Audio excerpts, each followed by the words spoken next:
big dumb idiot. Looks like you got yourself a saucy hand. Yeah, I do. Try yourself a Picasso boneless wing. Maybe next. Well,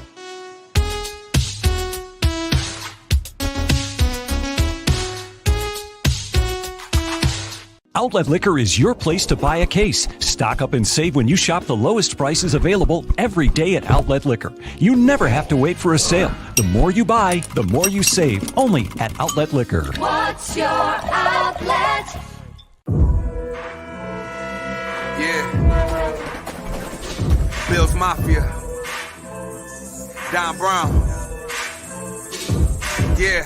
It's the Mafia, you know I'm rocking with the Bills. It's the Mafia, you know I'm rocking with the Bills. It's the Mafia, I'm with the Buffalo Bills. It's the Mafia, you know I'm rocking with the Bills. Hey. Who you reppin', what's your team? Who you reppin', what's your team? You know I'm reppin' for my team. I got that talent on my team. Micah Hyde, Jordan Boyer, can you catch it? Can you? Trade day is like a mask, you not catching anything.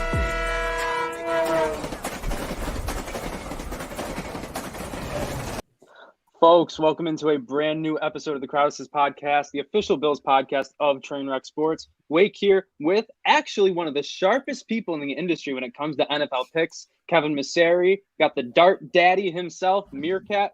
And before I get to our guest for this episode, just want to remind you guys of our amazing sponsors, Outlet Liquor, the place to buy a case, whether it's wine, spirits, hard seltzers. They got it all over at Outlet Liquor. And also, of course, our friends at Picasso's Pizza, the cup and char pepperoni. It hits the spot on any day that ends in Y. Make both of those local businesses part of your game day plans for Monday night, the rest of the season, and many seasons to come.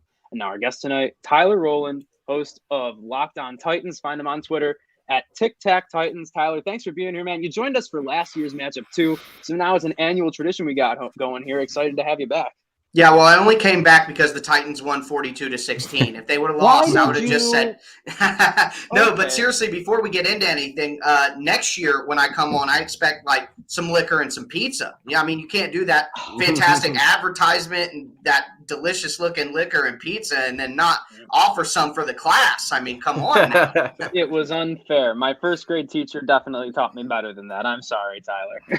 Yeah, either way, thanks for having me on, guys. I'm excited to obviously talk some football. Last year, had a good conversation and ready to have another one. Yeah, absolutely. You know, we got both teams coming off big wins in week 5. And, you know, Titans coming off a game they handed the Jaguars, actually their 20th straight loss dating back to last season. So some things in the AFC South never do change. But the Titans, they've changed a lot since last year. Obviously, adding Julio Jones, even though he hasn't been active, you know, this season completely so far. New offensive coordinator with Arthur Smith going to Atlanta. Caleb Farley, intriguing draft prospect. So in your eyes, what's the biggest difference between last year's Titans team and the 2021 version?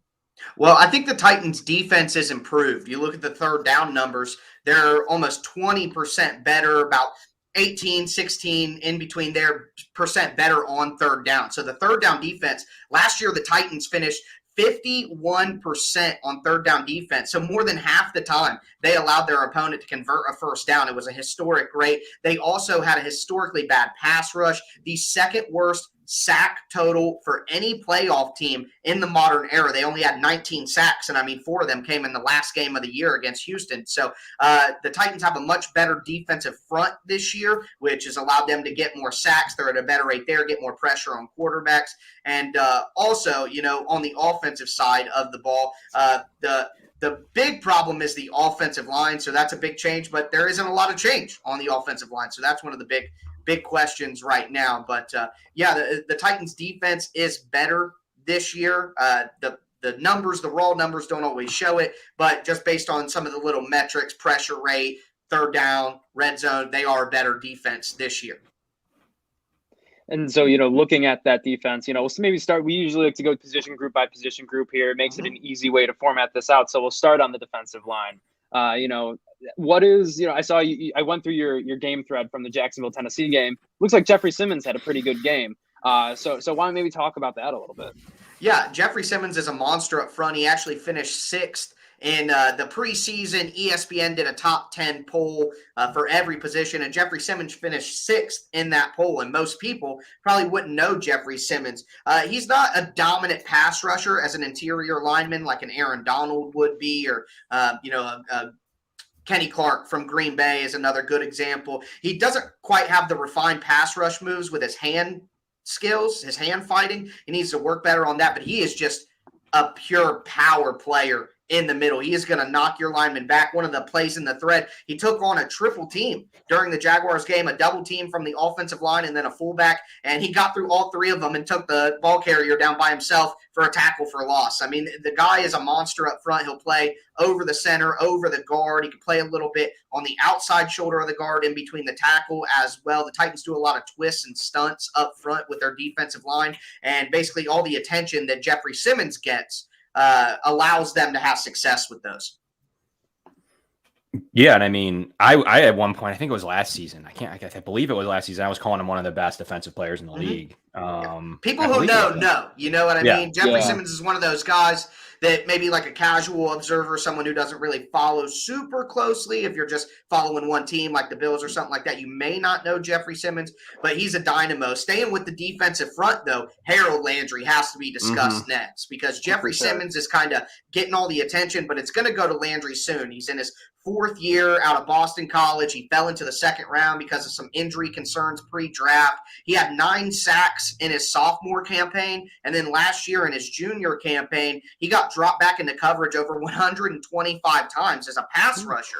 Maybe that's why the Titans had historically bad sack rate for a playoff team, because they dropped their best pass rusher in coverage 125 times. But that tide has changed. He's still a versatile weapon who can play second-level linebacker and blitz. He can drop into coverage. He's a better coverage player than the Titans starting inside linebacker Rashaan Evans. But he's got 4.5 sacks this year. That's only 1 sack less than he had all of last year. He's the only player in the NFL to have 5 pressures in every single game this year. So Harold Landry has been absolutely phenomenal playing in those twists and stunts and games where Jeffrey Simmons gets the attention, and then Harold Landry can loop around and use his athleticism to get to the quarterback. You got guys like Tyir Tart and Danico Autry, who's a vet as well, but I would say Simmons and Landry are kind of the keys on the defensive line for the Titans.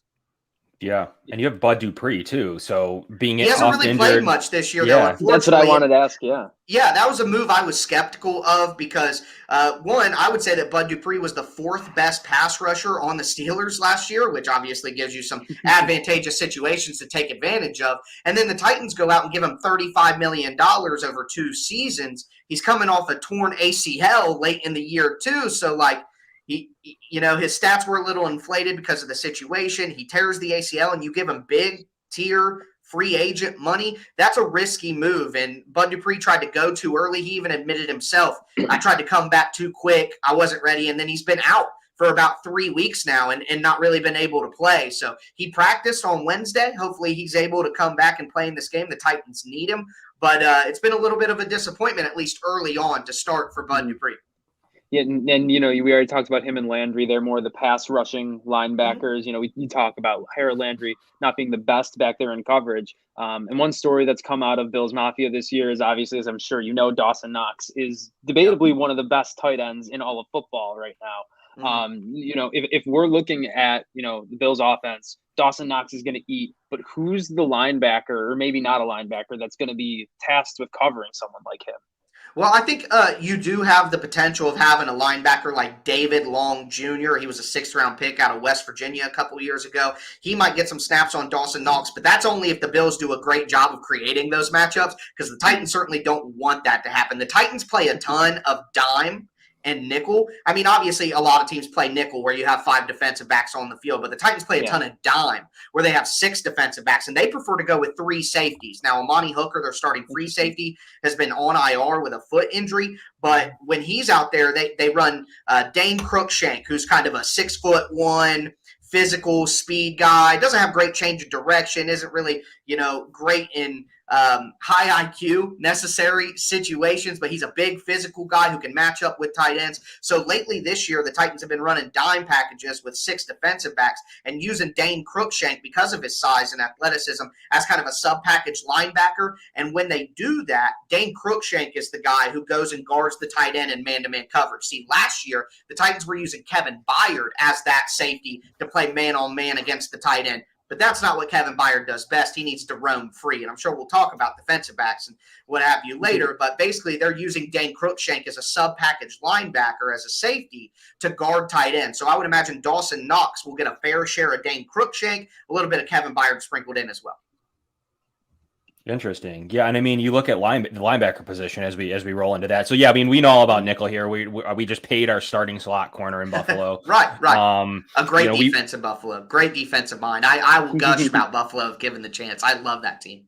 Yeah, and I mean, it's the difference, between the two teams. We'll get in. We will probably flip the sides of the ball soon. But yeah, the biggest difference there is, honestly, the Bills' defense. Like, literally, the offense, you could say, has had some better games than last year, maybe some worse games than last year, whatever. The defense is, from when the Titans saw him last year, is awful. I mean, it was an awful. They were playing awful. They were playing A.J. Klein out of position. It was an awful defense. And then to go, I guess fast forwarded about a year later, and the defense is DVOA, Dave, whatever analytical stat you like. It's LeBron rapper, they're doing whatever basketball stats for the Bills. Sooner or later we'll be running Sierra and Whip and FIP, whatever baseball stats you want to. But yeah, I mean, they're number one in pretty much everything. And after taking pretty much a lot of heat for being, look at the opponents, Houston, you look at Miami. And then they're like, yeah, fine, we'll play Kansas City and still grade out better than we did against Houston or Washington. So that's good, and we'll transition there. But I got to talk about the linebackers there for Tennessee. And you look at it, and you've gotten in some interesting battles over Evans. He's a guy I liked in 2018. Like, what's going on with his progression, and why is he struggling so much? I know you have some pretty good opinions on, we've talked about most styles. So talk to me about Evans for a sec.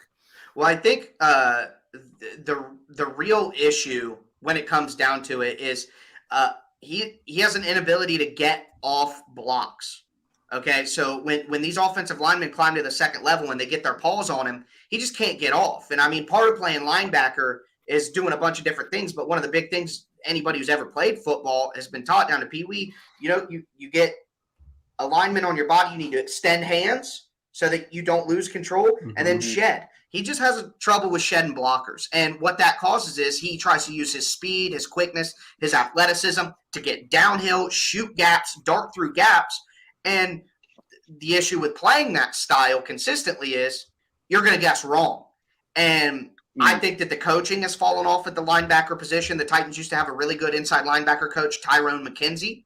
And through some sort of disagreement that we will never truly know about, he left in a lateral move to go to Matt Patricia's Detroit Lions a few years ago, the same all season where Dean Pease retired. And there were rumored rifts between Vrabel and Dean Pease during the playoffs. And former Titans players have come out and talked about the fact that there was a rift between Pease and Vrabel during the playoffs that year about how to run the defense. And Dean Pease retired afterwards because of it. And Tyrone McKenzie didn't get the promotion to defensive coordinator, and he left in a lateral move. And since McKenzie left, you have seen a drop-off in the off-ball linebacker play for the Titans. So that's probably hurt his development and his progression.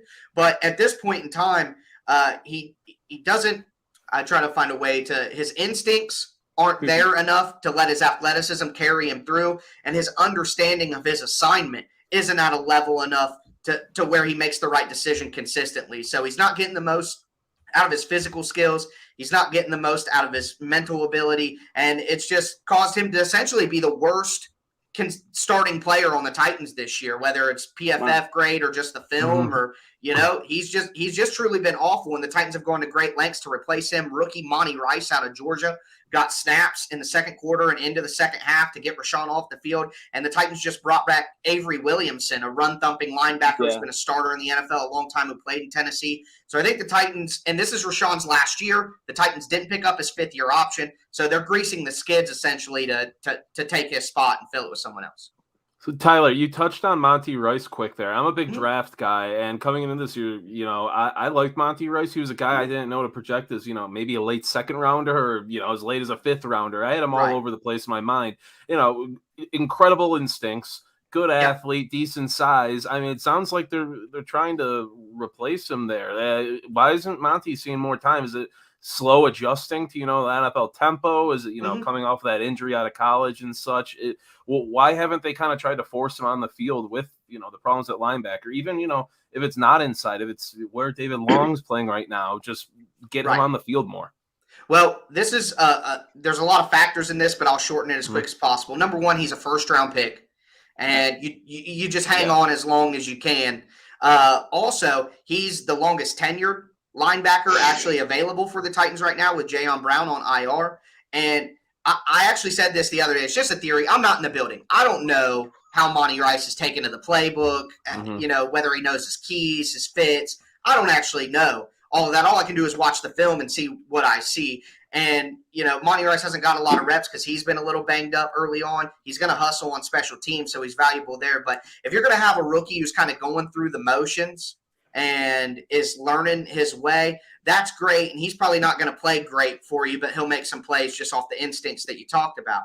Well, if you got a guy who's probably not going to play great as a rookie, but he can learn, and you got a guy as a veteran who's not going to play great, but he knows all the calls and has been through all the situations and knows every factor of the defense and every play that can be called, I'm just going to lean with the veteran early in the season and say, hey, if they're both not going to give me great production, at least this guy knows the defense and is going to be in a position. If he messes up the play, then great, but he's going to be in the right spot. So for me, that's why they're leaning with Evans. Monty Rice, I think, will get more snap. Like, I think what you're talking about is happening right now. We're going into week 6. It's only been 5 weeks.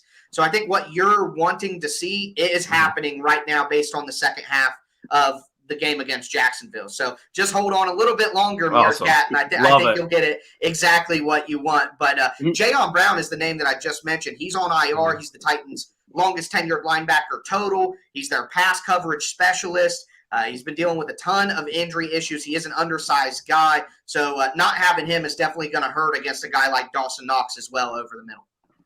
David Long's been awesome, though. Just real quick, done. David Long's been solid. He, like Rashawn, can shoot the wrong gap here and there and get out of position, but overall, he's just playing great. And you mentioned pass coverage, so move back into that secondary. I mean, Christian Fulton came up on the injury report. It looks like another hamstring soft tissue injury on the Titans there. And Elijah Molden, I feel like I see a different highlight of him every single week. He's just making plays, and he's getting reps. Steal the draft. I loved him. He won 100, I believe. Yeah, robbery. Highway robbery. And then Caleb Farley, the first-round pick, another DB, is ceding snaps to Elijah Molden. So with Christian Fulton, 1, what do you think his status could be come Monday night? And 2, if he is not active, will it be Elijah Molden getting the start? Okay, so the Titans, I don't know how they do this in Buffalo, but I think based on what you guys said at the beginning, this is how they do it in Buffalo as well. But the slot cornerback position and the outside cornerback position are just totally different beasts for the Titans system. So Christian Fulton and Caleb Farley are going to be considered outside guys. They experimented with Christian Fulton in the slot during the Jets game, and it was a massacre. He's a stud on the outside. He's less than that playing in the slot. It's just not what he does well. So you're going to want Christian Fulton on the outside. You want Caleb Farley on the outside, but on the other side of that, you have Jackrabbit Jenkins, a guy who is a veteran who knows what to do. And while he has his struggles when he has to plaster and play man coverage and scramble drills for 5-6 seconds, he's done a pretty good job so far this year when not asked to cover more than 5 seconds on a play. So Jackrabbit Jenkins as a vet is doing a pretty good job. I've never heard that nickname. Jackrabbit Jenkins, he actually got mad at Saints beat reporters last year for calling him Janoris, and then because of his frustration with being called Janoris, he officially legally changed his name to Jackrabbit Jenkins this offseason. Yeah. And just so you guys know, if he was given that nickname in college because he's from a place in Florida that produces a ton of NFL talent. I think they call it the Muck. Is the nickname for the area, but historically it says the kids in the neighborhoods chase rabbits, And because he's from that area and obviously a quick twitch athlete when he was in college, his college coach gave him the nickname Jackrabbit, and it stuck. So that's the story he told when he came to Tennessee this offseason. Wanted to forward that to you guys so we're all good to go there. But, yeah, he's been solid. Christian Fulton's been their stud. Hopefully he can go. It's early in the week, hard to know. Caleb Farley was injured early on, and he went through some mental bumps with head coach Mike Vrabel knowing what to do, giving good effort and practice, and that's kind of limited his development. But the Titans are terrible at grooming rookies early on. We've seen that over and over again from all their draft classes. Overall, Elijah Molden has been very good. The problem is he makes highlights on in both ways. So going backwards is something that in the NFL has become a big task for slot receivers. It used to be just, like the Logan Ryan style slot cornerback. You're playing forward, you're playing zone, you're a physical guy coming downhill, blah, blah, blah. You don't want Logan Ryan going backwards a lot of the time. Well, Elijah Molden is similar. He reminds me of Logan Ryan a little bit smaller, but in that way, he plays slot cornerback for the Titans, but he struggles going backwards in man coverage, so like a slot fade. Christian Kirk roasted him on a slot fade in week 1. He's given up some big plays when he's stuck in man coverage going backwards. But when he's able to come forward, like he forced a fumble on the very first drive of the game on Sunday, and he was playing zone coverage in cover 2, had his hook zone, saw the underneath dump off to the tight end, flew up, put his helmet on the ball, knocked the fumble, Kevin Byard picks it up, touchdown Titans. So he makes those plays, but he just can't do everything that you need a slot cornerback to do right now. He's got to learn a little bit more. And the Titans been using Chris Jackson, a 7th-round pick from last year, who was actually the worst-graded cornerback in the NFL last year, playing slot cornerback. But he's been much better this year. So that's why Elijah Molden's gotten sparing reps, why Caleb Farley's got sparing reps, and Christian Fulton is, as advertised, he's been great. Yeah, and I saw Bring on Borders, our old friend pal up here, 21 snaps. How do you do in those? He's a guy, couldn't find the field in Buffalo for a while. He was liked here for a little bit there. Like, he just commonly was like one of their top practice squad guys for a little bit. Yeah, he's a good depth piece for the Titans. I mean, he played in the Seattle game, I believe it was. Christian Fulton got hurt, and he came in for 2 snaps. They went at him both times, and he was able to knock away the ball in the end zone both times and saved the Titans a touchdown. So he's had good spot minutes, but he's also gotten blown by, like in the Jets game. He got absolutely roasted by Corey Davis for like a 50-yard touchdown. So Breon Borders is – he doesn't have elite change of direction and agility. He's just a big physical guy with good speed. So if you ask him to play man coverage too much, he's going to get you in trouble, but he can do some things because of his physicality and size. But hopefully, and last week, Caleb Farley took his snaps as the 3rd outside cornerback outside of Jackrabbit and Fulton. So hopefully Caleb Farley is able to steal those snaps away from Breon Borders, but I love having Borders as a 4th outside corner. Do you see Fulton playing? I mean, at this point in time, I don't have any reason to believe it's incredibly serious. There hasn't been a lot of conversation about that injury, and Christian Fulton didn't get carded off or anything like that. So it's something that you want to manage. Glad you have an extra day, but I ultimately do think that Christian Fulton, based on the practice squad protections, based on the elevations or the signings to practice squad and stuff that we saw today, Wednesday, I think Christian Fulton will be able to go. Hopefully, if not, it's bad news for the Titans. Yeah, and we've spent a while talking about one side of the football, so we'll wrap it up really quickly and then get into the offense. But just broad question, what's their approach to going against the Bills in Monday night with this defense? How do they think they can stop or at least slow down this offense? Yeah, I think the plan is simple. It's simple in nature, but execution is complicated. The Titans have done this with Lamar Jackson twice. They did it with Josh Allen last year. When you have these quarterbacks that can really scramble, not like Kyler Murray, Russell Wilson, different beasts. They're scrambling around to throw. Josh Allen will scramble and run down the field. Lamar Jackson, obviously, is going to run down the field. So what you do is you must rush. You don't have these aggressive loops and stunts and twists like the Titans normally do. You bring your 4 in a straight rush, and you hem Josh Allen in the pocket. You don't want Josh Allen to escape the pocket, get out, make second reaction plays, and be able to toss the ball down the field. When the Titans defense has given up big plays, it's those situations. Kyler Murray running around like a crazy person outside and then making throws down the field, and the cornerbacks have been covering for 5 seconds. Russell Wilson, Zach Wilson was even able to do those things. Carson Wentz was not. Trevor Lawrence was not. And when the Jags had success, when some of their good plays, it was because Trevor Lawrence got out of the pocket, second reaction against man coverage. The Titans are a man coverage team. So the Titans have to break their tendencies here, stop with the games and stunts and twists up front, bring the mush rush. Don't let Josh Allen break contain and get out of the pocket to make keep him in the pocket and just make him make throws all the way down the field. Also, on that note, flipping it, that's how you pass rush. With coverage, play zone. Just drop your 7 guys, play zone. Don't let the Bills have big plays where Josh Allen makes these incredible plays. Make them nickel and dime it all the way down the field. And then the Bills are struggling in red zone defense this year, or red zone offense. They're only 24th in the NFL, 58.3% conversion rate in the red zone. That's not great. So what you do is easier said than done, but this has to be the plan.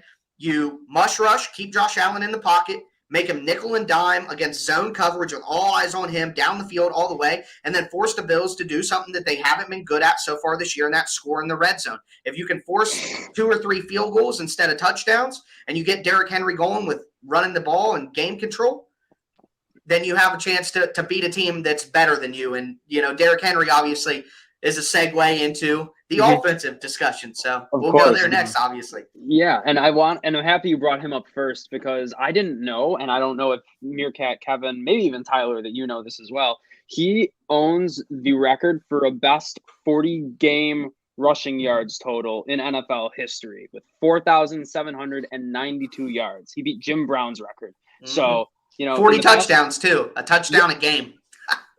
So it seems like in the past few years, Sean McDermott has been able to at least stop Derrick Henry from killing this defense. But at a certain point, you would just think he has to start having some kind of wear and tear on his body. You think you that, would think. and that's what everybody asks. I talked to Joe Marino, his Bills podcast earlier today, and basically, he asked the same question. And every podcast I go on, they ask, how long can Derrick Henry keep it up? And you don't want to expect the exception. But at what point do we just look at ourselves and say, okay, maybe this guy's a top 5 running back to ever live. He's one of the best players in NFL history, at least at his position, and he defies. Oh, my dog is breaking my light. Sorry about that. Behind the scenes, behind the curtain. This is a dogs-friendly podcast. Yeah, my dog is treating the lights like Derrick Henry did Josh Norman last year. Maybe Derrick Henry's just the exception to the rule. Maybe this freak of a person, one of the most freakish athletes we've ever seen in the history of football, maybe he just can do it. Maybe he just get 400 carries in back-to-back seasons and rush for 2,000 yards twice and carry the Titans offense when they can't pass the ball a lick. Maybe he's just that good. At this point, that's the only answer that I have for people is maybe he's just that crazy. Yeah, we've seen it for Tom Brady at some point. You just are going to play as long as you want, I guess. Sometimes these dudes are as special as they look. When I grab Henry in 5th or 6th pick overall, I'm like, fine. If you want Ezekiel Elliott, you want these guys. Don't at some fade point, the big dog. I'll scrap him up in every league that you guys want to think this is gonna be the year. I'll take it. Right. I'll take it. Maybe it never comes, I'll write it to history. But yeah, looking at the offensive side of the ball, and it's one that I loved Arthur Smith. It's always one that I speak very highly of. And everyone, it's the same thing with Tannehill. Everyone's like, at some point they regret. As Bills fans, we even in our down years absolutely dominated Tannehill. It was a joke, with him for the, the Bills fans specifically, maybe AFC East fans, Patriots fans, Bills fans, maybe even Jets fans, to some extent will always say Tannehill is Tannehill. He's going to show up. It's not Derrick Henry because we've seen him struggle in the division. The Bills have specifically been really good against him. And it's just hasn't been true still. He's still been pretty good. What's your opinion on that? Are you expecting him? How long are you expecting him to lead the Titans? At what point are you he isn't Derrick Henry? Are you looking for a first round pick? What's going on for you at that the biggest position in sports? I think I guess it comes down to philosophically how you see a football team. Can you win? Because here's what it is. Ryan Tannehill is not elite. He's not Patrick Mahomes, Aaron Rodgers, Tom Brady, Justin Herbert, Josh Allen. That's probably if Deshaun Watson was playing, I would throw him in there, Russell Wilson, and then I'm done. I'm done after that. Those are the elite guys that I think can raise, the rising tide raises all boats or something like that, right? Isn't that some old saying? Something, I don't know. Maybe. Right. Close it sounds enough. like one. Close enough. Maybe I did have some liquor before and I didn't tell you guys. Just kidding. What's your outlet? Yeah, there you go. But so if you think that you need an elite guy to win Super Bowls, then no, you're not going to be satisfied with Ryan Tannehill. He's not that guy. The pass protection's bad. He's not going to run around, make plays. He's not going to have this. I mean, he's got a strong arm, but he's not Patrick Mahomes, Josh Allen. He's not those guys. I don't know how else to explain it. He's just not. Watch him. But he can be an incredible version of a game manager, I guess. I think Ryan Tannehill is like on any day, he's like anywhere from 8 to 14 in the system that the Titans have him in. And I think you can win a Super Bowl with guys like that when you have Derrick Henry, when you have Julio Jones, A.J. Brown at their best. If Joe Flacco won a Super Bowl, Ryan Tannehill can definitely win a Super Bowl. Exactly my point. So it can be done. It can be done both ways. Now, when you don't have one of those elite quarterbacks, your supporting cast and your defense has to be that much better. Elite quarterbacks give you more margin for error, which is what Buffalo is going to have now, but they don't even need it because the team is so freaking good. But, so I think Ryan Tannehill can ultimately win a Super Bowl with the Titans. Now, because of his contract, the last year of guaranteed money is next year. And I think if the Titans regress next year, like this year, they're going to win the division. Hopefully they win a playoff game, whatever. But whatever they do this year, if they do worse next year, then I think you have to consider not re-signing Tannehill or maybe re-signing him to a lower market deal and drafting a first-round quarterback and trying to find your Josh Allen instead of trying to build a roster around a Ryan Tannehill. But Tannehill's really good, and Derrick Henry did not blow up until Tannehill showed up. So they're symbiotic. Given Derrick Henry gets more of the credit, no lie, but I would say it's closer to 60-40 than it is 25-75. Tannehill's been solid. His numbers have been good in Tennessee, just straight and up. he's under duress. The Titans have given up the most sacks in the NFL. Listen to this. 20 sacks this year through 5 weeks. Oh. Last year through 17 weeks, the Titans gave up 24. So they're 4 sacks away from last year's total already. It's embarrassing. O-line transition. Talk to us about that. Why is that? Okay. I look at it on paper and I'm like, I see some advanced stats that I like. Tell me what's the problem. Like what's the issue with the O-line? Okay, so right now, and here's what it all comes down to. Taylor Lewan was coming back from an ACL injury, so he didn't get any reps early in the preseason and a lot of the beginning of training camp, like real first team full speed reps. Also, the starting center, Ben Jones, and the starting right guard, Nate Davis, both were out with COVID for like the last 10 days of training camp, and they were out the full 10-day period. So what you have there is your starting left tackle, your starting center, and your starting right guard were all out for extended periods, and they overlapped in such a way that the starting offensive line never got reps together in full-speed situations at any time during the offseason. Oh, man. So how does that result? They're still a good offensive line physically. They're still, good athletes in the zone scheme. They can push guys around in the run game. But where it really hurts you is pass protection, because communication is key. How do you pass off blitzes? How do you pass off stunts from the defensive line? Where do you slide your offensive line to based on defensive fronts? You see this front, you see the linebacker pull up in this gap. How are you going to change your protection right now? When you haven't had time to iron all that out and get everybody on the same page in the preseason and in training camp, well, you're going to fall behind those communication-based offensive line segments. And the Titans have been really struggling with pass protection on blitzes and crowding the line of scrimmage. They've struggled with games and stunts up front because the communication is lacking. Now, from a Titans optimistic perspective, that's something that can improve then with more reps, right? So the Titans can get better at that. But they're definitely not at their better version of that right now. So the Bills could still take advantage. But that's where the struggles are coming from, because the Titans still run the ball. They're the 4th best running team in the NFL. The Titans can do that.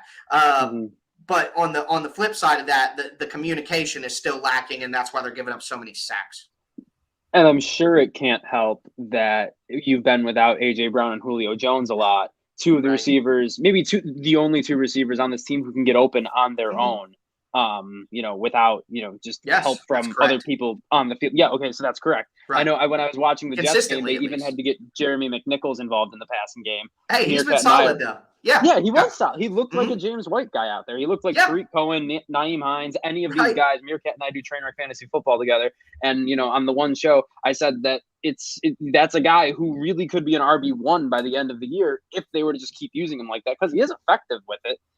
So do you think that them using a pass catching back like Jeremy McNichols, is that going to keep going, or is that once AJ Brown, once Julio, once they're back into the fold completely, we probably shouldn't expect so much of that? Yeah, coming back. Yeah, well, Darrington Evans is going to come back off IR, and I think that may hurt Jeremy McNichols. But here's the thing: Darrington Evans has not been able to stay healthy at any second of his career for any amount of time whatsoever. So to expect him to stay healthy, if you're a Jeremy McNichols believer, McWeapon, as we like to call him. I like that. Yeah, he's the McWeapon. But the thing is, Jeremy McNichols can be trusted in pass protection, and Darrington Evans probably cannot. As Darrington Evans is essentially still a rookie, because he barely played his rookie year. He got hurt in preseason this year in the first game in preseason. I mean, the guy has had little to no reps, if we're being honest. So he's essentially still a rookie in my eyes. Those guys always struggle with pass protection, except like Zeke, when he came out, was like a freak in pass protection right away. But you don't find that very often. So as long as Jeremy McNichols can be trusted in pass protection and give them that element of pass catching, like against the Jets. So teams are going, and the Bills will do this too. Regardless of what the Bills do on defense, they'll break tendency, and they will play tight man coverage. And they'll crowd the line of scrimmage and they'll blitz the Titans. Well, you have to create space schematically when teams are doing that if you don't have A.J. Brown and Julio Jones out there. So one thing they did was they motioned Jeremy McNichols out. They brought him on a drag across the field with a stack on one side, motioned him into a double stack, and then dragged him across the field to get the linebacker off of him. Stuff like that is going to keep happening for McNichols. And they can't use Derrick Henry consistently on passing downs. He's just terrible in pass protection. And while he's catching more passes this year, we all know that's not his specialty. So if Darrington Evans can't stay healthy and take that role away from Jeremy McNichols, then McNichols is I see him as a really good low-end daily fantasy play. If you think the Titans are going to be in a shootout, or you think the Titans are going to lose, like against Buffalo, there's a good chance the Titans will be down by a lot. And Jeremy McNichols will get a lot of snaps and shotgun and things like that. So if you're looking for a low-end daily fantasy play so you can stack the rest of your lineup, Jeremy McNichols is awesome. And I said that before the Jets game, and he blew up. And I'm going to pat myself on the back. Tyler, talking about people who could, catch the ball and pass block, I need to ask the question. I mean, if you listen to the fantasy show or anything. How did I forget? He's my sweet prince, my darling. I know who it is. What's going on with Anthony Firkser? I know he was injured a bit dealing with that, but I thought he was going to step into this offense, not these guys love Firkser, not replicate Jonnu, but I thought he showed flashes last year in place of Jonnu coming into this season. You need all the weapons you can get with Tannehill outside of Brown and Jones. And I know he's dealing with an injury, but it's still his snap counts are very low right now. It feels like his usage isn't great. Give me some light at the end of the tunnel that he will be effective. Maybe not against the Bills, but right. Okay, so here comes the optimism train for old Ferk Daddy. All right, Ferk Daddy. I'm bringing the nicknames for you guys. I love Ferk Daddy. Christian Fulton is Fulton County Jail. You guys like that one? You're in lockdown. Yeah, exactly.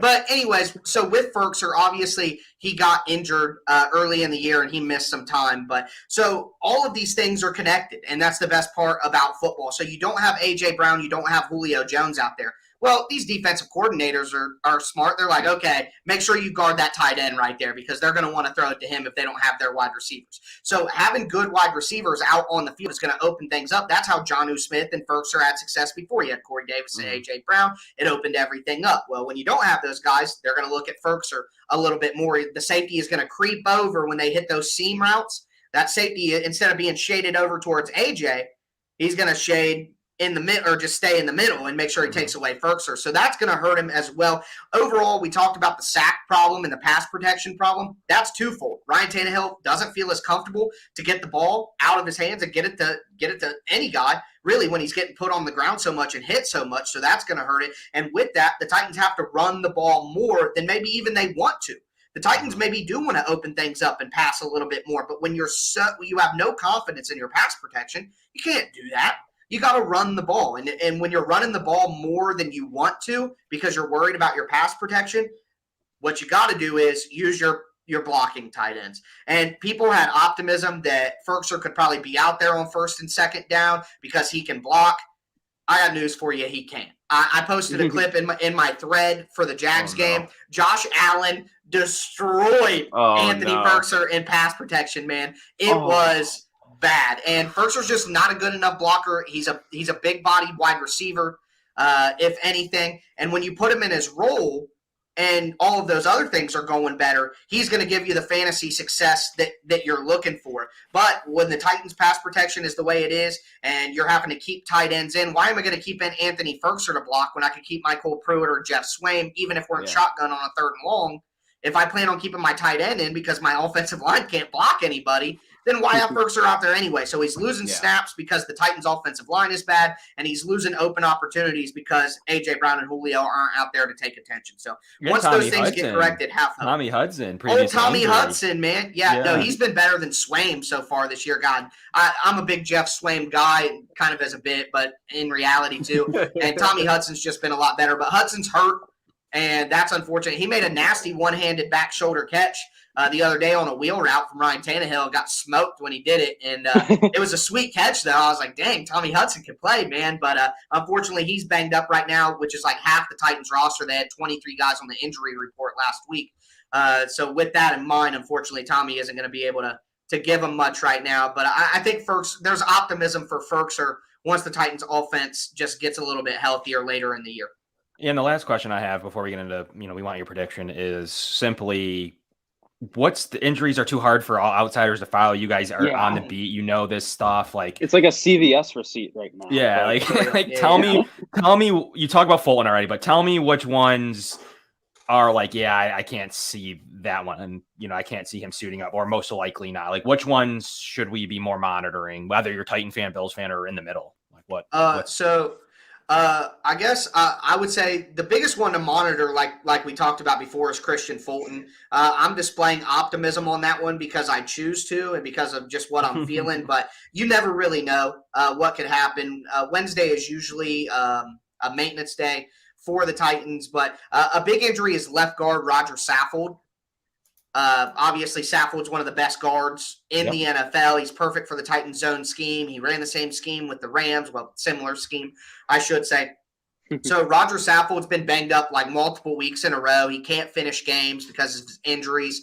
The Titans may choose to just go ahead and sit him down for just a week. There's some conversation about that right now. And in his place would be practice squad.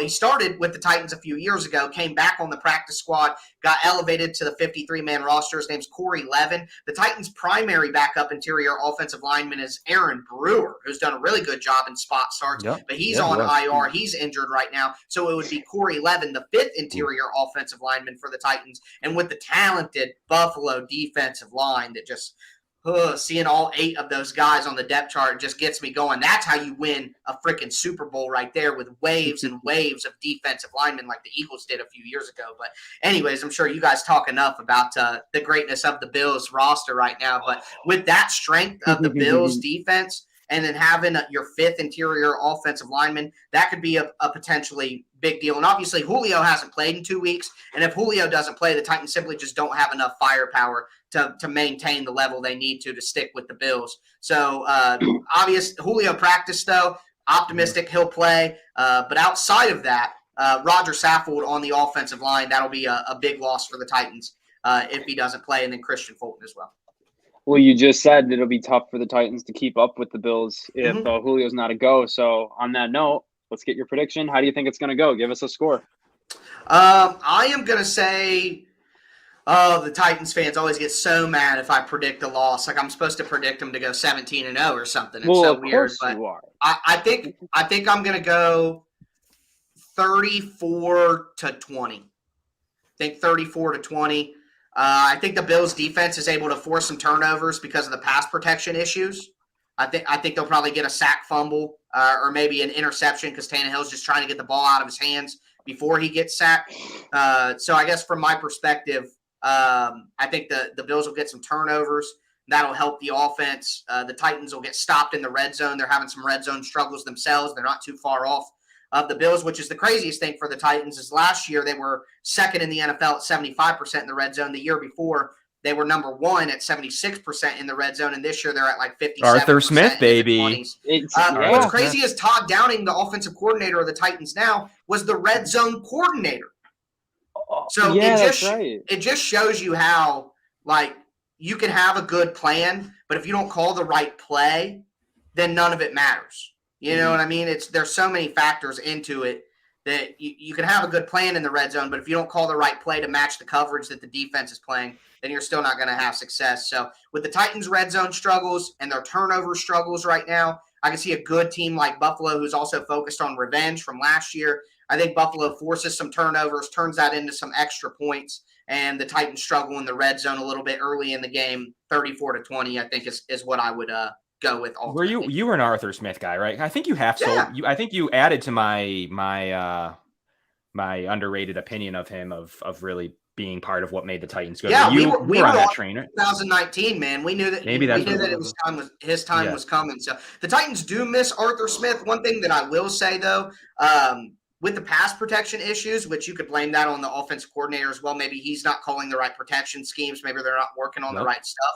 But the Titans can't use play action as much as they have been because of some of the situations they're getting in with pass protection. I still think it needs to be more, but I understand, I guess. Todd Downing's more creative with his route combinations against certain zone coverages, and his creativity on offense, like using wildcat, using reverses and stuff like that. He's more willing to go to things like that. So I think that'll help the Titans long term. But again, the game plan is really good. Some of the play calling can be lacking, and that's the biggest difference from not having Arthur Smith. He always called the right play, it seemed like, for the right situation, and Todd Downing's hit rate on the right play isn't quite where Arthur Smith was, even if the game plan is still pretty solid.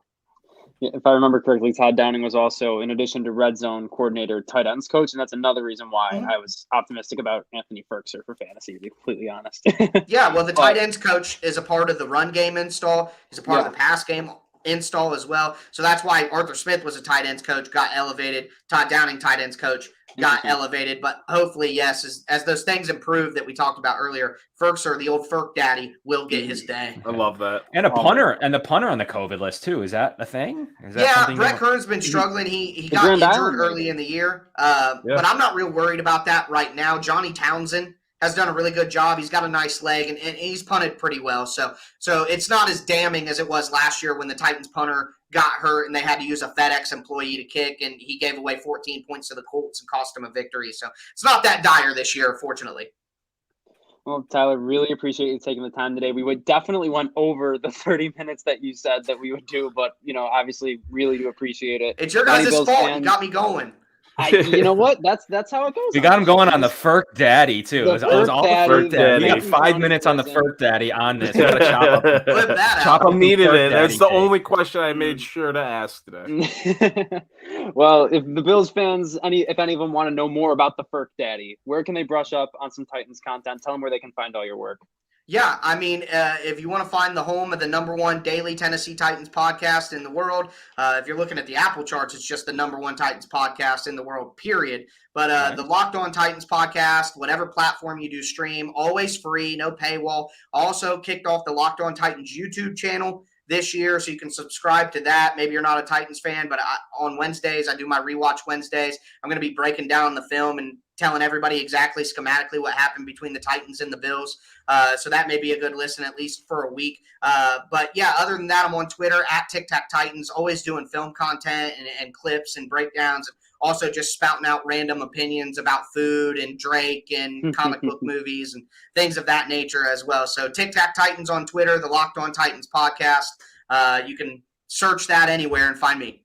Yeah, Titans the Locked On podcast now, just real quick. I mean, you guys do great. Like some of the best names, like, between Joe Marino, yourself, some of the guys I've connected with are awesome. You ever talk to the Texans guy, Matt Weston?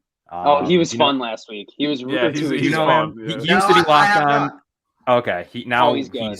He's on Battle Blog, whatever. Right. People move around in this industry. You know how it is. Different brands, different affiliations. Talk to him. I feel like you guys, if you had a chance, would have a great divisional chat. But are you worried about Bills fans? I got to end with that. Are you like?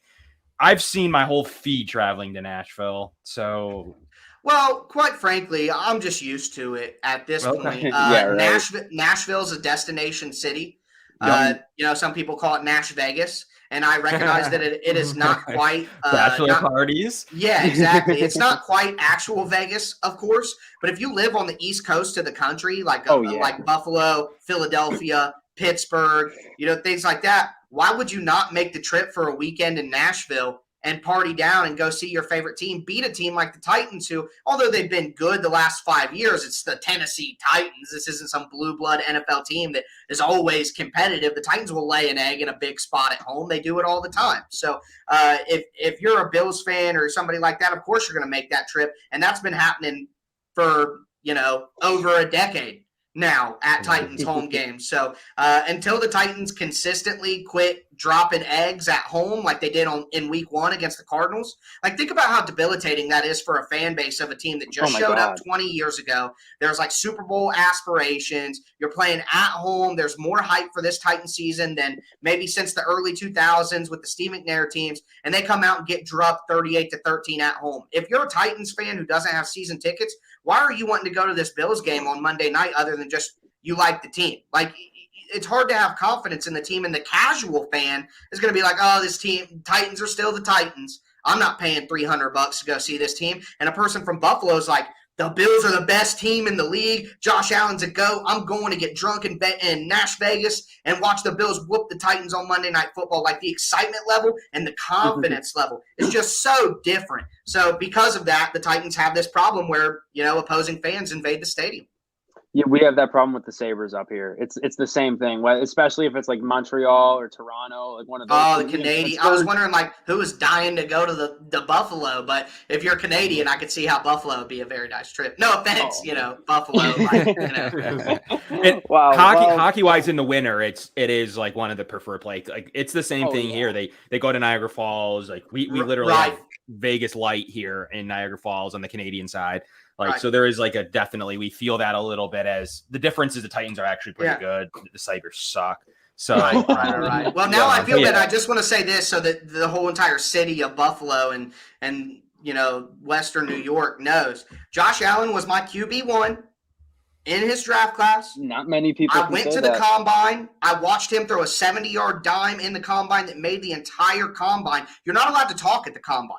You're not allowed to make noise. They don't even want you on your phone because they don't want your phone to go off or you taking videos and stuff. It's very locked down at the combine. It's kind of crazy. But everyone was dead silent, and Josh Allen threw that ball 70, 75 yards in the air, and the whole place went me and my dad's been a football fan since 1960, and we both still talk about that moment to this day. It was just jaw-dropping to see somebody throw the ball that far like that. Since that moment, I knew Josh Allen's a freaking stud. So, Buffalo, I love your team. I love Josh Allen. I just don't think you're a tourist destination for normal Americans. But that's it. Don't hate me. I love Buffalo, and buffalo wings are my favorite food. So, just call them chicken wings and dip them in blue cheese, and we'll be all good. Oh, blue cheese all day. Blue cheese all day. Maybe we'll play in Buffalo one of these years, just because it's been in Nashville for the last. I think it is next year too. If I'm not Hopefully mistaken. not. You guys don't need that advantage too, man. I was gonna say, then you could come up. You're in Dayton. You could come up. Here. We can do a live. That would be attainable. Yeah. You guys gonna put me through a table though? I gotta worry about that. You can't mess up my hair. At the tailgate for the Steelers games, this one random dude did try to pick me up by one leg and throw me through a table. And I am 150 pounds soaking wet, but I did put the forearm down on the back of his neck, and he was like, "What the hell?" Hey, good hand usage, good technique there. You could, teach the guys I could in teach Buffalo. Taylor Lou on a thing or two. Yeah. Oh, there we go. That's a good battle. But I appreciate you guys having me on, and hopefully more than anything, we just get an entertaining football game. Exactly, of course. Yes, and if there's a Bills-Titans matchup in the playoffs, of course, we'll obviously get you back on here. But until then, this has been the latest edition of the Crowd's Podcast. Thank you, Picassos. Thank you, Outlet Liquor. Thank you, Tyler, again, for being here. And thank you, everyone, for tuning in. Good night now.